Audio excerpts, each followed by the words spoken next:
नमस्कार दोस्तों। पर्यावरण के लेक्चर नंबर 3 में आप सभी का स्वागत है।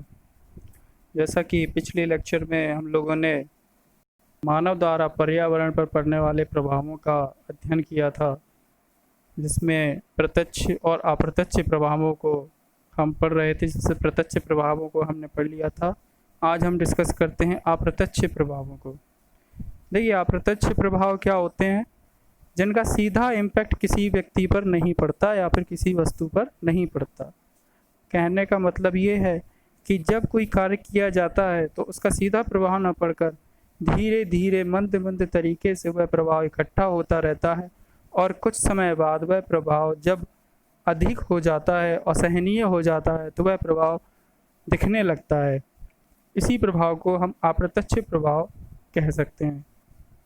तो मनुष्य द्वारा पर्यावरण पर जो पड़ने वाला प्रत्यक्ष प्रभाव है वह पूर्व नियोजित नहीं होता। कहने का तात्पर्य यह है कि जो भी प्रभाव होगा उसमें पहले से ये डिफाइन नहीं होता, एक निश्चित नहीं होता कि हम ऐसा करेंगे तो ये प्रभाव पड़ेगा, क्योंकि समय के अनुसार वह प्रभाव अपना अलग स्वरूप धारण कर सकता है और समय भविष्य में आगे क्या होगा ये किसी को नहीं पता। इस प्रकार से जो अप्रत्यक्ष प्रभाव होता है वो पूर्व डिसाइडेड नहीं होता है। यह प्रभाव जो होता है वो अत्यधिक आर्थिक विकास व औद्योगिक विकास के कारण पैदा होता है। प्रत्यक्ष प्रभावों को तो हमने देख लिया था कि जिसमें हम साधारण प्रक्रियाएं जो हैं, जैसे भूमि के उपयोग परिवर्तन, निर्माण, खनन कार्य, मौसम रूपांतरण, नाभिकीय कार्यक्रम, इनसे प्रत्यक्ष प्रभाव पड़ते हैं। लेकिन ये वह प्रभाव हैं जिनसे जो आर्थिक विकास व औद्योगिक विकास की वजह से फलीभूत होते हैं।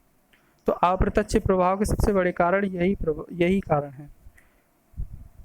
तो जैसा मैंने आपको बताया कि ये प्रभाव पर्यावरण पर तुरंत नहीं दिखाई देते तथा सामान्य मंद गति से परिवर्तन होते रहते हैं, और जब ये अपनी क्षमता से ऊपर निकल जाते हैं तब इनके परिणाम लोगों के सामने आने लगते हैं। तो इस तरह के परिणाम क्या होते हैं, किस तरीके से प्रतिभूत होते हैं कि पर्यावरण में आपको डिग्रेडेशन दिखाई देगा, प्रदूषण, बढ़ता हुआ प्रदूषण दिखाई देगा। आप समझ सकते हैं कि जो जलवायु परिवर्तन है, जो ग्लोबल वार्मिंग है, ये क्या है? हमारा पर्यावरण पर पड़ा हुआ अप्रत्यक्ष प्रभाव है। तो क्या जलवायु परिवर्तन क्या कुछ ही समय का परिणाम है? नहीं, ये कई वर्षों से चला आ रहा है, इकट्ठा होता रहा परिणाम है, जो आज हमें लोगों के ऊपर प्रभाव, अत्यधिक पड़ने वाली गर्मी, अनियमित वर्षा, सूखा, बाढ़, उसके परिणाम के रूप में ये फलीभूत हो रहा है। तो हम ये कह सकते हैं कि ये मंद गति से होने वाला परिणाम होता है। एक एग्जाम्पल के बारे में आपसे चर्चा करते हैं कि जैसे कीटनाशक जो रासायनिक दवाई होती हैं, जो रासायनिक उर्वरक होते हैं, ये जहरीले होते हैं। अब जब क्या होता है कि किसान इनको खेतों में इस्तेमाल करता है तो ये मिट्टी में धीरे धीरे मिल जाते हैं, और बरसात के समय में ये बह कर के पानी में मिल जाते हैं, और ये भूजल के अंदर भी समाहित हो जाते हैं। तो इनमें जो मुख्य अवयव जो रासायनिक उर्वरकों और कीटनाशक में इस्तेमाल होता है DDT, जो कि बहुत ही जहरीला तत्व है। तो आपने देखा होगा कि अगर ये हमारे मृदा और जल में अगर शामिल हो जाता है तो ये हमारे खाद्य श्रृंखला में भी शामिल हो जाता है, तो जिसकी वजह से हमारी खाद्य श्रृंखला में क्या होता है? परिवर्तन आ जाता है। अगर कोई जहरीला तत्व हमारी खाद्य श्रृंखला में आ गया है तो वह खाद्य श्रृंखला में जुड़े हुए सभी व्यक्तियों को, सभी वस्तुओं को, सभी चीज़ों को, प्राणियों को प्रभावित करेगा। आने वाले लेक्चरों में हम आपको खाद्य श्रृंखला और आहार जाल के बारे में हम लोग बात करेंगे। अभी आगे बात करते हैं अप्रत्यक्ष प्रभावों के बारे में। इसी प्रकार से पर्यावरण में हाइड्रोकार्बन, जो पेट्रोल, डीजल, ये जो ईंधन होते हैं, कोयला होता है, हम इन ईंधनों को जलाते हैं तो वायुमंडल में कार्बन डाइऑक्साइड के सांद्रण में वृद्धि होती है। जैसा कि औद्योगिक क्रांति से पहले, जब आज़ादी के पहले, जब हमारा 1857 के पहले हमारे जो ब्रिटिश औद्योगिक क्रांति जो प्रारंभ हुई थी वो कहाँ हुई थी? इंग्लैंड में प्रारंभ हुई थी। तो औद्योगिक क्रांति से पहले वायुमंडल में कार्बन डाइऑक्साइड की मात्रा सामान्य थी। जितना वायुमंडल में कार्बन डाइऑक्साइड की मात्रा हुआ करती है 0.029%, वह औद्योगिक क्रांति से पहले इतनी थी।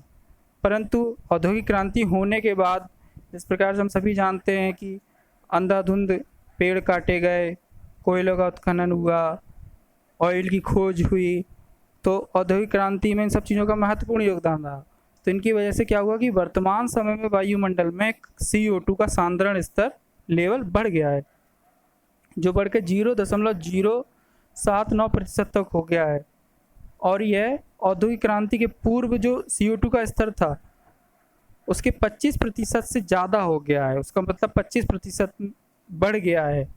तो आप देख सकते हैं कि कितना प्रतिशत बढ़ गया। अगर इतने 25% की बढ़त में इतना अंतर आ सकता है तो सोचिए अगर यही वृद्धि अगर चलती रही और ये वृद्धि बाइनरी में ना इसको आप गुणोत्तर प्रभाव में आप देख सकते हैं कि जैसे 25 से 26 नहीं होगा, ये 25 से 50 हो सकता है, फिर 50 से 100। इस प्रकार से अगर ये बढ़ता रहा तो बहुत तकलीफदेह होगा। तो ये हाइड्रोकार्बन पर्यावरण में कार्बन डाइऑक्साइड की सांद्रण बढ़ाते हैं। इसी प्रकार से सूर्य की बढ़ने वाली पराबैंगनी विकिरण, आप जानते हैं कि ओजोन डिप्लीशन, ओजोन परत की ह्रास की वजह से क्या होता है, सूर्य की पराबैंगनी विकिरण प्रकाश संश्लेषण की प्रक्रिया को प्रभावित करती है, अत्यधिक प्रभावित करने लगती है। मनुष्य में चर्म रोग होने लगता है और जो फोटोकेमिकल प्रक्रियाएं होती हैं उनको भी तेज कर देता है। तो इनसे आपने देखा होगा कि वातावरण में एक तरीके का फॉग बनता है, स्मॉग बनता है, जिसे हम जहरीला कुहारा कहते हैं। तो ये किसकी वजह से बनता है, ये पराबैंगनी विकिरण की वजह से बनता है।